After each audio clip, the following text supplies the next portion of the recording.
Okay, so tonight I'm starting a new series called Beware of Life. Have you ever felt like that? Beware, there's life outside. Don't let it get on you.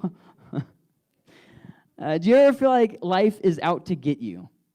Like everything in the world is just conspiring to destroy you. Like, for instance, you go to work and it seems like everything goes wrong. And you're like, okay, you know what? This is a situation that's not going to fix itself, but I can adapt.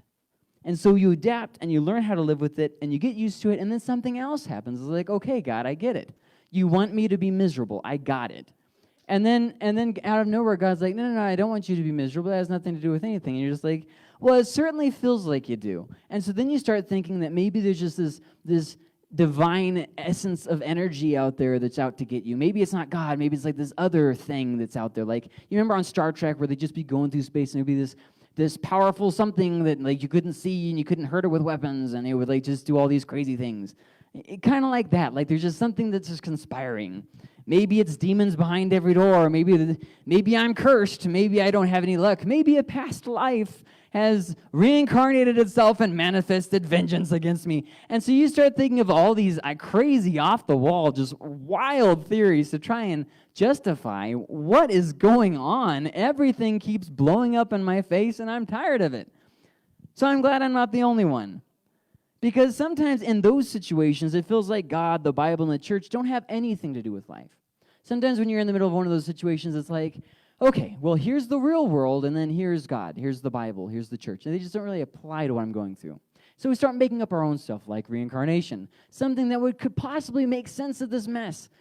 And it's not really based on reality or on what God says. It's just more of based on maybe this would kind of make sense. And that's kind of what happened for a lot of people during the pandemic. It's still happening for a lot of people. But a good thing that happened from the pandemic is that it forced us to consider our beliefs. For a lot of us, life was just status quo. You know what I mean? We never, as a church, just stopped and asked ourselves a very simple question: am I a Christian? What makes me so? A lot of us wanted to say, okay, well, I am a Christian. I go to church. And it's like, well, what if Christianity is a lot more than going to church? What if that nasty attitude that I have in my heart, what if that unforgiveness, what if that lust, what if that greed, what if that's an indicator that something's wrong in here? And the pandemic caused us to stop for a second and think about it. Because everything was closed. We couldn't go anywhere. We couldn't distract ourselves by going out to the movies or by going shopping because everything was closed. So it forced us to have to confront ourselves, our deep, dark, deadly, ugly self. And so, I mean, here's just a good example. So before the pandemic, we sometimes went to church if the stars were aligned. If we got a mystical sign from heaven that we should go to church, okay. Well, then everything closed, and they said, oh, yeah, by the way, church is non-essential. And we got mad at first, but then we started thinking, this is pretty nice. I get to go fishing instead of go to church on Sunday. And you know what? Church kind of is unessential. I've been going all this time, but it doesn't affect my real life. It's a bunch of people telling me things that I should or shouldn't do. Why should I care what they have to say? It's a lot funner to go fishing. And we realized that was in us the whole time. It's just that the pandemic revealed it to us. We didn't really place that high of a value on church. It's just that we were blind to it because it was a tradition.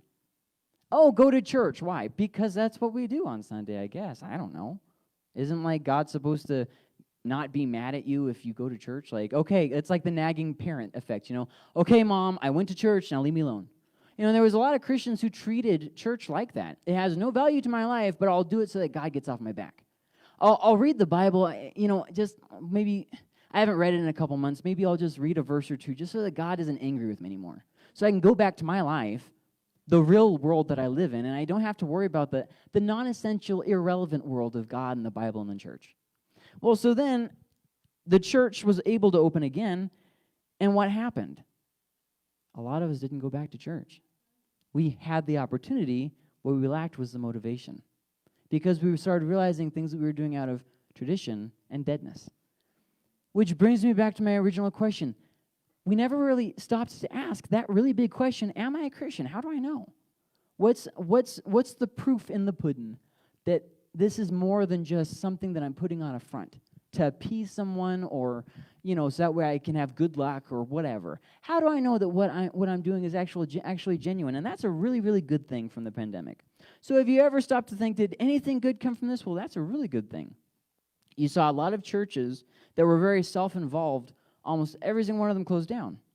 And then you saw the perfect churches like our church. No, I'm just kidding. I'm joking. But seriously, you did see a lot of churches that didn't reach out to people are closing. See, because as Christians, we got used to this as a mindset. Maintain what's here. Don't let the outsiders in. They'll mess everything up. Got to keep our rules. Don't want to let anybody in to mess things up. That was our mindset. We have things the way we like it. We don't want them here. We were good at playing club. We were good at playing church. But we weren't the church. And as the pandemic hit, it revealed those things to us. So how does the Bible or God have anything to do with life in 2020? Well, I'll tell you a really big way. The attitude towards the government. I wrote this series months ago. Okay, I had no idea. I actually forgot that it was election year. I'm sorry, guys, but 2020 has been the longest decade I've ever lived through. I have no idea what's coming. I'm going to be honest with you. I think this was the same year that I turned 70, but I don't really remember because the year's been so long. I mean, I wake up every day and I'm like, is it still 2020? Did I die yet? Am I in limbo? And here I am yet again. So here's a message that I wrote months ago, forgetting about the election, and I didn't even know, but this same night that would be the kicker of this new series, which would talk about the government, was the same week as the election. How odd. How completely crazy, right? Almost like, I don't know, God was trying to tell us something. So they warn you to never discuss politics, right? There's some things that they say you don't ever talk about because it'll tear up the closest of friends. And I do understand. There's religion and politics. Those are the two big ones, which is, well, that's a rabbit trail. We're not going to do that. We're going to observe, and we're going to say no. And with the added stress of recent events, you pick whichever one was the biggest stressor for you, people were already very tense. But then, the addition of the politics made it an even bigger landmine. Like it wasn't a landmine anymore, it was an atom bomb. And stepping on it wouldn't blow off your side, it would blow off your soul. I mean, it was just this big issue that everybody's tense, and they're just like waiting to get mad and jump on people about something, right? I mean, for instance, go driving to Alamogordo. You're just minding your own business, and some guy comes out like a bat out of hell. Wow, wow. Flipping everybody off, and it's like, dude, I'm already going 87. How fast do you want me to go? No, I wasn't really going 87. Calm down, everybody. I wasn't doing that. It was 85. I like round, We as American citizens we're supposed to vote. Okay, as American citizens, I would never ever discourage somebody from voting. We're supposed to protest. I'm not talking about riots. I'm talking about protests. We are supposed to hold elected persons accountable. Our Americans are supposed to do that. But we're also supposed to unite together as one nation. And this is where we switch from being an American to being a Christian. Because as an American, you sometimes forget the bigger picture. You forget the passing quickness of the government. You know what I mean? Like 4 years will be by in no time, and then we'll have more political commercials. In fact, they might just go ahead and start next year, just to give us a head start, and we can watch them, degrade one another and make fun of everybody for another 3 years. Oh, that party, they're so stupid. Oh, this person's immoral. I'm doing this, but they're doing that. Everybody's throwing mud at each other. It's like, wow, I'm glad that we're America strong. See, the early Christian church, they had a tyrannical government. Things were not good for them, and they could have joined a rebellion just like any of us can. We all have the ability to join a rebellion right now, but the problem is, they knew it wasn't their purpose. That's why the early church just suffered the wrong rather than getting involved with rebellions. And that's actually what the downfall was of the Jews. They kept having rebellion after rebellion. Well, then in 69-ish, the Roman government said, okay, well, that's enough of that. And they just came in and wiped everything out. And it culminated with Jerusalem was destroyed and all that stuff. And these are kind of big events. And what was the issue? The Jews were still stuck on the whole government thing. And the Christians had switched topics already. They already realized there's wicked people are going to rule. That's that. Let's save people. And so they switched their focus to telling people about Jesus, and the Jews were still stuck on the government. So now what's happening is we have a big opportunity before us as the church. We can follow the way of the dead Jews, and we can start emphasizing government over everything, or we can emphasize Jesus Christ as the way to salvation. It's the same opportunity that's always been before us. Now, there will always be people who come that you don't like. Did you know that there will be presidents that you don't like? It's going to happen. There's going to be governors that you don't like. It's going to happen. The great thing about America is that you can not like it. You have that freedom. But as a Christian, sometimes we need to mute our freedom for the sake of healing. For instance, right now, people are very tense. The election just happened. They're still a little bit on edge. I personally wouldn't get into argument about Biden versus Trump. I might let it just kind of let it rest for a little bit, because people are a little tense. You're gonna start losing friends if you start going straight back to war. Everybody's really excited that we got past the elections, and now everybody's like, let's bring it back up. And I'm just thinking, oh, dear God, please no. I'm actually praying for a return of those murder hornets. I mean, that would give us something else to talk about, right? Hey, I think I got a murder hornet. There's a red mark on my arm. Somebody's like, but did you hear about Biden? But did you hear about my arm?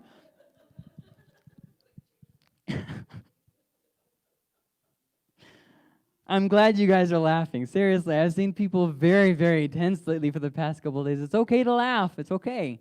We're going to get through this. We're going to live. We're going to survive. Just play that Gloria Gaynor song on repeat. First I was afraid. I was petrified. No? Oh, come on, guys. Okay. However, that doesn't mean we have to turn into their judge. We don't have to turn into the government's judge or the political person's judge. You see what I'm saying? It's like in our heads we have something along the lines of this. Okay, I know I'm not supposed to be, judgmental and condemning, and I know that I'm not supposed to put myself in the place of God. And yet when it comes to politics, we say, just kidding. Now I am going to be in the place of God because I really don't like this person. And it's like, well, I think that maybe we're missing the bigger picture. We don't have to turn into their judge. We don't have to criticize them for everything. Did you know that if you don't like, okay, let me see if I say this right. If you don't like Biden, you shouldn't watch Fox News. And if you don't like Trump, you shouldn't watch CNN. They're just going to sit there and rile you up. And you're going to get so upset. You're just going to not even see reason anymore. You're going to be like, there's something about a conspiracy, and on the other side of the moon, there's these moon people there, and they don't want us to know that they're living there. So that's why the moon never turns. And it has something to do with Biden. I'm sure Biden is part of the conspiracy, and there's just we don't have to get sucked into these things, guys. And we don't have to have a disrespectful and rebellious attitude. You can dislike a politician without being disrespectful. You can dislike somebody without being rebellious. Does that make sense? I'm pretty sure that the early Christian church were like, hey, I don't like how the emperor keeps hunting us down and killing us. That's not very fun. But I don't think that at the same time, I don't think that they were going out and saying, down with the Roman emperor. No, they were saying Jesus Christ and him crucified. There's a big difference there, guys. I know a lot of people who are very upset about the election. I know a lot of people who are very happy about the election. But wherever you stand, this is the bigger message of Christianity. This kingdom will pass anyways, guys. What we're trying to do is we're trying to lead people into a salvation that's far beyond what we have here on this earth. When we get to heaven, I promise you this, it's not gonna matter whether you voted for Biden or Trump. I hate to rip off that Band-Aid, but we should do it very quickly. Stand for justice, do what you think is right, but at the end of the day, remember that God's not going to ask for who you voted on every single election. Remember that. You're not going to walk into heaven and he's going to be like, okay, well, I see that you voted for Hillary Clinton, and Jesus doesn't cover that. You know what I mean? That doesn't make sense, does it? But yet when we're talking to people, we get this hateful face. You know what I mean? It's okay for me to hate you because you're aligned with the bad guy. You know what I mean? Guys, this doesn't make sense as Americans or as Christians. So let's look at a few things. The first verse we're going to look at is Exodus 20:16, and then Deuteronomy 19-15, okay? You shall not give false testimony against your neighbor, and then Deuteronomy. One witness is not enough to convict anyone accused of any crime or offense they may have committed. A matter must be established by the testimony of 2 or 3 witnesses unless it's a politician I don't like. See, what's happened is that we don't like someone, so therefore I'm going to spread unconfirmed statements about them because I don't like them. And I'm going to have a hateful attitude. I'm going to create a clique, a group of people who also don't like them as much as I don't like them. And then I'm going to have a Facebook rant, and then I'm going to say anybody who doesn't agree with me is just an idiot. And then I'm going to go to all kinds of dark places on the internet with all these conspiracy theories that don't actually stand on fact. They just, it's what I already chose to believe, and it just validates what I believe, so therefore it's fact. I mean, you should have seen some of the off-the-wall things I read about Trump conspiracies, that he's actually this and that and the other thing, and I'm just like, whoa, guys, calm down. Okay, I'm pretty sure Trump is not a crazy alien person. Okay, I'm not positive, but I mean, I've seen the guy, and he doesn't look like an alien to me. He just looks like an old dude. I mean, I could be wrong once again, but I really don't think I am. And so instead, we start spreading misinformation, ignoring these verses like this that talk about not giving false testimony. If something is unconfirmed, it's false testimony. It doesn't matter if we're talking about a politician we don't like, a politician we do like, your neighbor. It doesn't matter. Whatever we're talking about, an unconfirmed report is an unconfirmed report. Well, that's where the conspiracy theory comes in, right? Because they're hiding the truth from us and all. Well, here's the thing, guys. Yes, hypothetically, it could happen. I do admit that, yes. And hypothetically, there really could be these crazy people who live on the dark side of the moon. Hypothetically. But here in the real world, if something's not based on fact and reality, you can't just cling to it. Why do we believe that Jesus was resurrected? There's an empty tomb. A bunch of people died on account of it. They said, hey, no, I saw him after he rose from the dead. And they said, no, you're crazy. And then they said, no, we're really not crazy. I really saw him. And then they're like, okay, we're going to kill you. And they're like, I can't deny the master who I saw alive after you killed him. It's based on fact. What real people had a real encounter with a real Savior. They didn't have to go to some underground website to find dirt against the person they didn't like. But did you hear about the high priest? So let's look at Psalm 146, 2-4. Do not put your trust in princes and rulers and human beings who cannot save. When their spirit departs, they return to the ground. On that very day, their plans come to nothing. I saw a lot of blasphemous things over the past couple months that I wish I could forget. And one of those unfortunate things that I saw was it had a picture of Trump with like an image of Jesus standing behind him, and it said, Trump and Jesus, together they will save America. For those of you who are new to the Bible, that's called blasphemy. There's only one Savior, his name is Jesus, and no president will ever fill those shoes.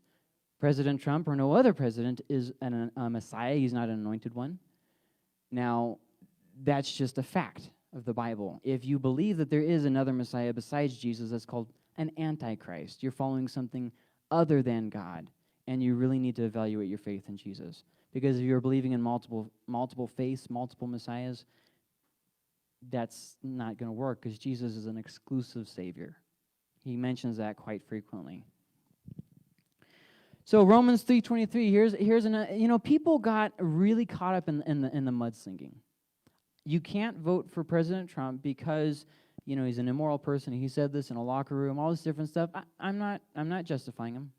I'm not condemning him. I'm not justifying him. I'm just saying what people were saying. Well, you can't vote for President Biden or soon to be President Biden because he did or said this or whatever. And here's the thing I want you to get, okay? For all have sinned and fall short of the glory of God. There are no perfect candidates. Vote how you think is best, how you think will glorify God. But at the end of the day, don't make the error of believing that just because you like somebody, that they are the perfect candidate, and just because you don't like somebody, that they're not the perfect candidate. Everything with that person is wrong. I mean, that's what Fox News does. The Democrats are stupid. Everything that they say and do is wrong. Then the CNN. The Republicans are stupid. Everything that they say and do is wrong. It's like, guys. We can't keep riling ourselves up like this. Like, there's sometimes when I'm talking to my kids and they'll get all bent out of shape about this, and I'll just say, it's okay, let's calm down before we start dealing with this, okay? Let's breathe in. And I said, breathe in. And then I'll wait there, and I'll stare at them. And they'll go, okay, now let it out. Oh, it's okay. It's all right. And then I make them say it. It's okay. It's all right. We get ourselves all worked up about something, and we get other people around other people who are as worked up about us, and reason just goes out the window. It's no longer about Jesus. It's about, I'm upset about this, and I just want to get other people upset too so we can talk about how stupid the other party is. I mean, guys, we're supposed to be Christians here. Come on. It's okay to have standards, but you really can't expect perfection. That's just not from a candidate. That's from anybody. You really just can't expect perfection. Your spouse is going to mess up. Your kids are going to mess up. Your kids are really going to mess up. They're new to this whole life thing. You got to give them breaks. You got to give them time. Be patient. Your parents are going to mess up. You're going to have to forgive them anyways. Well, you don't have to forgive your parents if they weren't perfect. Oh, wow. Show me where that's in the Bible. That would be nice. I could finally have that one up on my dad. Take that, Dad. And here's something I want to throw out at you, okay? Because I think that it is something that's biblical, and I just want you to hold on to it. Judge as you want to be judged. When you are judging a candidate, judge in the same manner that you want to be judged. If you want to hold them accountable for every single thing, expect to be held accountable for every single thing. If you think it's okay to just dismiss that kind of nonsense, don't be surprised when your kids throw morals out the window. I remember the last presidential election, I said, I don't know who I should vote for. This guy is everything that the proverb says we shouldn't be. And this chick is just crazy. I don't know what I should do. I genuinely had a moral dilemma. And then I remember little things like this. There is no perfect candidate. You got to accept that and move on. You got to. If you get caught up in the bandwagon of, oh, you can't be a Christian if you vote for them. You can't be a Christian if you vote for them. It's nonsense. It's nonsense. You got to just let that go. You aren't accountable to every Christian who wants to get offended about everything. You're accountable to God. Now that means you should treat people with love and respect, absolutely. But at the end of the day, you can't please everybody. There will always be people who are not pleased. We talked about that already a couple months ago. Anyways, so oftentimes we excuse the one we like and demonize the one we don't. Very unhelpful. 1 Timothy 2, 1-3 says this, and this is a very important verse. I urge then, first of all, that petitions, prayers, intercessions, that's where you stand in the gap for somebody, where you mediate on their behalf, okay? And thanksgiving be made for all people, and thanksgiving too, okay? For kings and all those in authority, even the ones who were voted in, that we may live peaceful and quiet lives in all godliness and holiness. This is good and pleases God our Savior. Even in 2020, that still applies. All these things that we're talking about still apply in 2020. None of these things changed. The problem is that we don't read our Bible and we think that we can have a standard apart from the Bible. I don't read what the Bible says about this. This is what I think about it. And this is what my group of friends think about it. And this is what these books have to say about it. And this is what this TV host has to say about it. But what about the Bible? Well, I don't really need, because that's irrelevant to my life. It's what's on Fox, what's on CNN. This relates to my life. See what I mean? And we've switched out God's emphasis for man's emphasis. Okay. Pray for all the leaders. You will gain more peace. And even pray for the ones you don't like. Boy, oh boy, how about that? There was a song that I thought was just a hoot in college. It says, I'll pray for you. I pray your car breaks down, that you get run over, that all this stuff. And he goes down this list of things that he's praying for them. And I just thought it was so funny. Don't pray like that. James 3:18 says this, peacemakers who sow in peace reap a harvest of righteousness. Remember that as you're getting all worked up about politics and all these different things. What are we wanting to reap? What are we wanting to come from this? And 2 Timothy 2:4 says this: no one serving as a soldier gets entangled in civilian affairs, but rather tries to please his commanding officer. Who's our commanding officer? There he is. Let's not get entangled with things that are stealing our attention from our commanding officer. Do you know what happens at in the good old army if your CO is saying something you're not really listening? Not good things. I mean, it's really not good things. So probably will be the last time that you do that. So you have to ask yourself things like this: what are you here for? What are you really here for? See, the world is rebellious. We must not act the same. The world rebels. Let's not do that. I've seen people who feel like they're in a hopeless situation rioting in the streets for the past couple months. And I really don't think that the answer is for Christians to start acting in the same way. I really don't think that's going to move us forward. I think that we need to be the voice of reason and of peace and of love. And once again, all the while, the emphasis being not on Trump or Biden, but on Jesus. There's a really big distinction there. Galatians 5:19-20 says, this: the acts of the flesh are obvious: sexual immorality, impurity, debauchery, idolatry, witchcraft, hatred, discord, jealousy, fits of rage, like rioting in the streets, beating people just because of who they voted for. There was a woman who somebody wasn't wearing a mask, so she took off her mask and spit in their face. These kinds of things are obvious. They're what did he call them? The acts of the flesh. They're obvious. These aren't things that we have to, well, they were wrong to do that. Yeah, I know. I'm not disagreeing with you on that. Let's not join them in that. It's selfish ambition, dissensions, and factions, some of which actually have been in the church for a while. And envy, drunkenness, orgies, and the like. I warn you, as I did before, that those who live like this will not inherit the kingdom of God. Let's not act like that. And then in Ephesians 4:26, in your anger, do not sin. Do not let the sun go down while you are still angry. Deal with it. Work through it. Move on. Ecclesiastes 7:9, do not be quickly provoked in your spirit, for anger resides in the lap of fools. Proverbs says a lot of things about how anger and a hot-tempered person, how it just bad things come from it. These are things that very much so apply to our lives. We're just not willing to read the Bible. 1 Peter 3:11-14, they must turn from evil and do good. They must seek peace and pursue it. For the eyes of the Lord are on the righteous, and his ears are attentive to their prayer.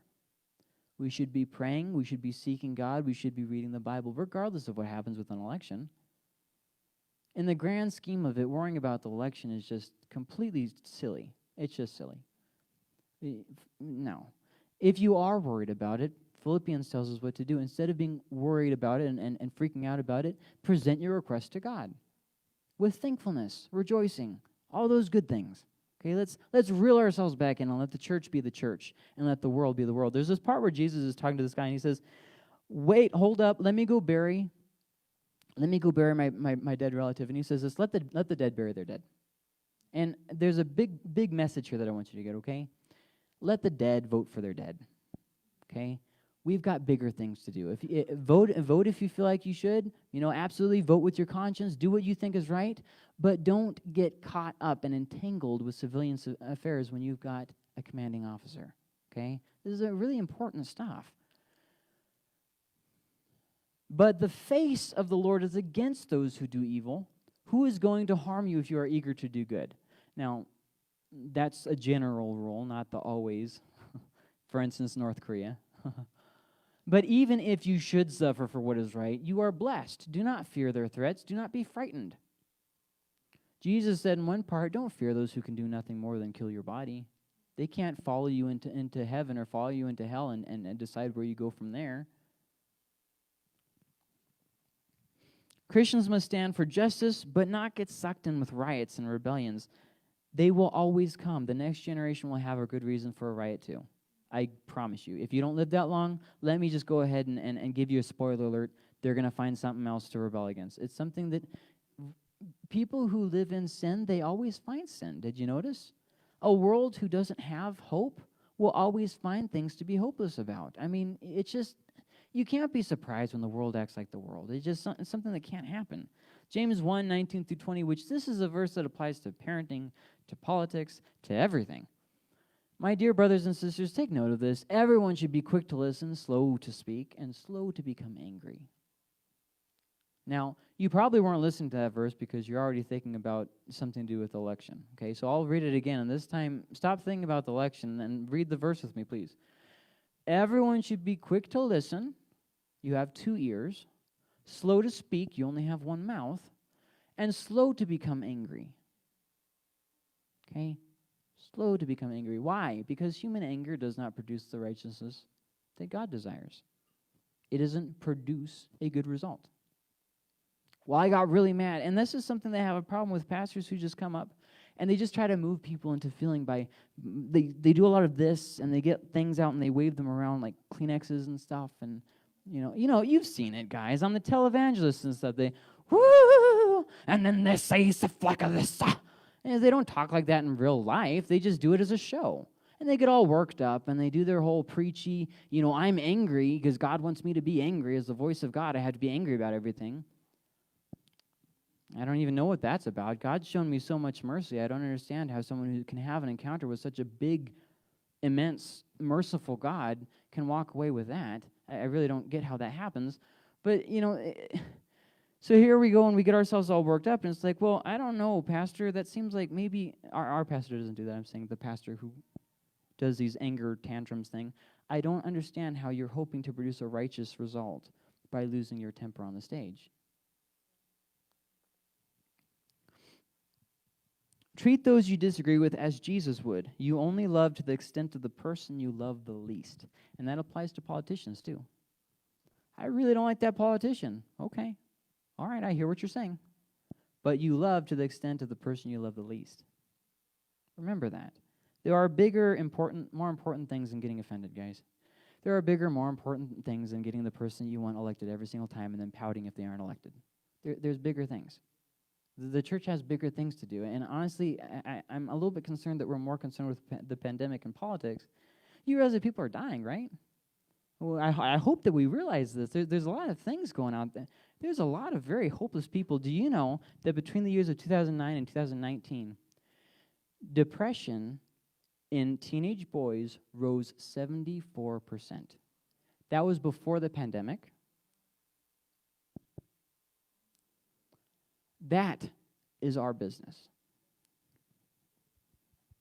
That's our business. I can't remember the statistic right off the top of my head, but a large portion of young adults have considered committing suicide over the past couple months. I'm talking national percentages, but yes, that too. And these are things that this is our business. This is definitely our business. So let's apply some of this if you need any more help applying it. I think that it's kind of already did for itself, but sometimes when you read the Bible, it doesn't really need to be applied. You just kind of figure it out, you know what I mean? Like where it says don't murder someone, and you're sitting there thinking about that person that you hate. You don't really have to have a pastor come by and apply it to your life. You just kind of know, hey, I should forgive them and stop hating them. Like, you know what I mean? It's just something that you don't really need a doctorate's degree to figure this out. And a lot of times when you read the Bible, that actually happens. So the pandemic has revealed our hearts to us, in being impatient, being rebellious, being unforgiving. And I think that that's something that we shouldn't ignore. We should actually spend some time in prayer regularly praying about this kind of stuff. God, I was blind to this before. I didn't realize how unforgiving I was. I didn't realize how I wasn't even concerned with doing your work in this life. I was concerned about having my own way. I wanted the church to do things my way. I don't like that song. I don't like this person. You see what I mean? We make it all our whole life is about us. And then the pandemic caused us to stop for 5 seconds and say, wait a second. I'm not telling you that Christians had to be pacifists, but I am saying that we can't be warmongers. I did not say Christians have to be pacifists. I genuinely do not believe that Christians have to be pacifists. But we should not be warmongers. We should not be going up, stirring up stuff. We have become hypocrites who judge others for what we ourselves do. Just a few months ago, I listened as a very passionate Republican friend of mine said about how the Democrats were acting like babies. And then, this week, I saw that same Republican friend act like a baby because his party lost. I think maybe he wasn't putting two and two together. But this goes beyond political affiliation. This goes to something that's much, much more important than that. As Christians, we have become hypocrites, and I'll show you how, okay? We, as a church, get offended about everything. What people wear, what they listen to, what they look like, all kinds of different things. We get our feelings all hurt. Somebody comes in wearing just raggedy clothes, what a terrible person. Somebody comes in wearing a hat, what a terrible person. And we get our pride wrapped up in all this stuff, and we get offended about everything. But then when the world gets offended about something, we act all judgy. Well, you're not allowed to get offended about stuff. We as Christians are getting offended about everything. We leave the church because, our feelings are hurt. We go from church to church. We talk bad about each other. We gossip and complain all the time. But the world can't do it. Gosh darn it. Oh, okay. I didn't know that there was a double standard there.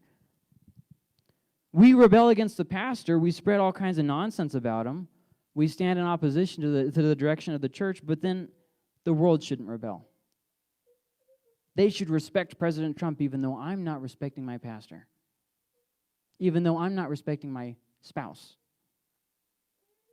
But the world has to do this thing that the church is not doing. That's called hypocrisy. The world is stupid for believing in their candidate, but I'm not. I'm not an easily led sheep. Okay. Well, when you start seeing people like that, you probably aren't loving them. We can't get along with each other in the church, yet that person who has a coexist sticker on their car, they're just a big moron because they cut me off. Why should they believe what you have to say when you go from church to church stirring up problems and then leaving? Why should they stop for 5 seconds to listen to what you have to say? If Christians cannot model the behavior, they should not be offended at a world that doesn't follow it. That's just common sense. We cannot act like hypocrites anymore and then expect for us to get out of jail free card because we're God's favorites, but they're not. Then we use cleverly invented arguments for why it's okay for us to do something we know is wrong. It's okay that I'm living in rebellion because I'm more spiritual than the pastor. It's okay that I'm living in rebellion because I just want them to see the error of their ways. My kids have to listen to my authority, but I'm not going to listen to my pastor. I'm not going to listen to my government official. I'm not going to listen to the police. I'm not going to No, I reject all authority over me, but my kids better respect my authority. Well, I think that maybe you don't understand how the structure of authority works. You cannot expect those under you to do what you yourself will not do.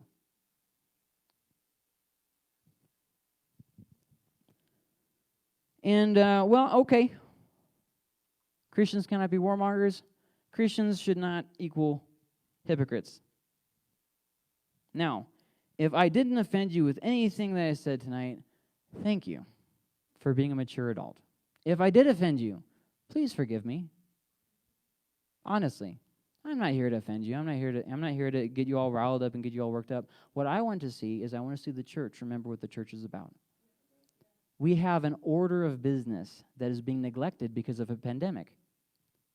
I don't care if you think that it's a serious virus. I don't care if you don't. That's not the issue. We are neglecting our responsibilities as a church.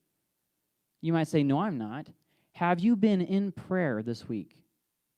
Deep prayer, praying for the other party. Have you been praying for those people who irritate you down the street? That is our business. That is our business. Have you been studying the Word, reading in the Bible every day? We're getting off topic and we're getting ourselves all worked up on other things. We got time to watch the news. We don't have time to read the Bible. We've got time to goof around watching Netflix all day, but we don't have time to spend 5 minutes praying. There's bigger things for us, church. There's bigger and better things for us. Very bigger and very much better. And I don't mean to come across as judgy because just in case you think that I'm trying to judge all y'all sinners. let me just tell you what a mess I've had. The other day I was praying and I said, God, why am I even wasting my time talking? You're not listening.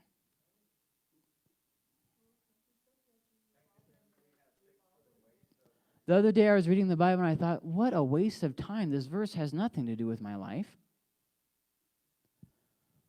This last week, so not that week, the week before, I didn't even read the Bible once all week. I'm not judging you guys like, oh, look at you sinners. I'm saying we need to get back on the horse and start moving forward again. It was fun getting distracted with politics. It was fun complaining. It was fun all that stuff. Woohoo! Well, the birthday party's over. Let's go back to the real world now.